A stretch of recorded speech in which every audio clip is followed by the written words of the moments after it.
Link দিলে হবে না? এটা আমরা কিছুক্ষণ কয়টা মানে ইয়ার দিকে এখন কয়টা বাজছে 10টার দিকে আমরা খবর পাইছি। এটা মানে কোস্টগার্ডে এখানে আমাদেরকে মেসেজ দিছে। মেসেজ দেওয়ার পরে আমরা আসছি। আসার পরে এখানে আমরা দেখতে পাচ্ছি যে এখানে বলতেছে যে কি হ্যাঁ ইয়া করার জন্য। তারপরে আমরা কোস্টগার্ড এবং লাইফ গার্ডের সাথে সমন্বয় উদ্ধার কাজ পরিচালনা করতেছি। আমরা আসছি ঘটনাস্থলে আর কি।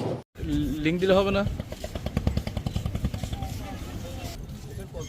হচ্ছে উনি নিউজিল্যান্ডের একজন নাগরিক।